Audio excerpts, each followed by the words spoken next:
المكان الغالي ابن الغالي سام غالي، طويلة مقطوعة أحمد توفيق، ترجع مرة تانية لكوفي، استلام من كوفي على وسط الملعب، لعيب برضو كبير قوي كوفي يا جماعة. ده ايفونا، أنا آسف ايفونا، أنا آسف ايفونا، حسام غالي، ايفونا على وسط الملعب، وفي لاعب رمضان صبحي في احتكاك ملوش اي معنى. عيب يا جماعه، عيب يا جماعه.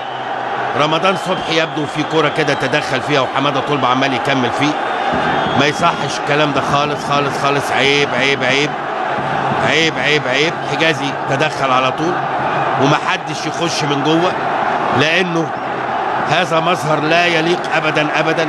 وايه اللي منزلك يا حازم؟ الكلام ده عيب يا جماعه جدا. حجازي اخذ رمضان صبحي بعيد. الكلام ده انا قلت يا جماعه لازم نحتفظ باعصابنا في هذه اللحظات. اللعيبه لما تخرج عن الاطار يبقى احنا كده نقول للجمهور يعمل ايه. ده امر لا يليق على الاطلاق. طلع كارلوس كاربالو من الملعب لانه ما حبش هذا المشهد على الاطلاق، ساب الملعب وخرج. مؤكد هيرجع تاني، لكن لا يليق ابدا ابدا هذا المشهد ابدا ابدا. عشان ما اظلمش، اذا المخرج عدلنا اللقطه هنقول مين المتسبب الاول، ولو انه حتى لو كان في متسبب اول ايا كان من هنا او من هنا، ما يجب ان يستمر الوضع بهذا الشكل على الاطلاق. نشوف اللقطه اهي مره تانيه. ده ايفونا لعب عادي جدا لغايه دلوقتي مفيش حاجه.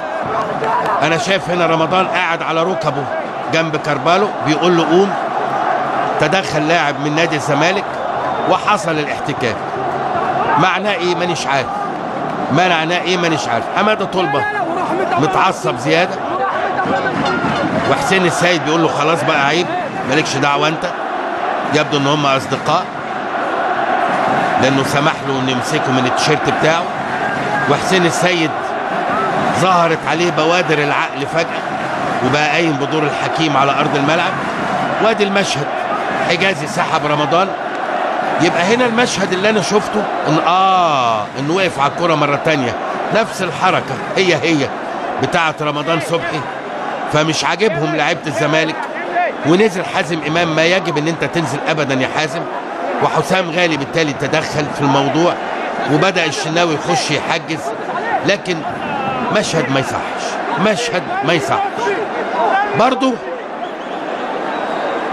يعني اقول لرمضان صبحي لازمتها ايه يا رمضان؟ يعني هي الوقفه دي ماشيه في دمك؟ عملها قبل كده وعملت مشكله، وكان حازم امام ايضا الطرف الاخر لما شاطه في رجله من غير كوره. بيكررها مره تانيه رمضان.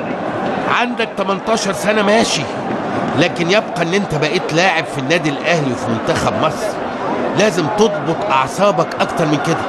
ده بالنسبه لرمضان. بالنسبه لحازم امام اللي بره، تخش ليه يا حازم؟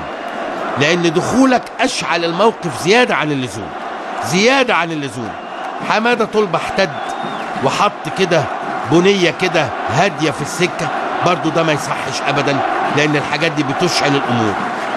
الحكم البرتغالي قال لك سيبك من الخوته دي. هات لي مراسل من هناك بسرعه، نحاول نجيب مراسل من هناك يقول لنا الموقف ايه دلوقتي. لكن المخرج البرتغالي احمد المصري قول لنا ايه اللي حصل يا احمد بسرعه.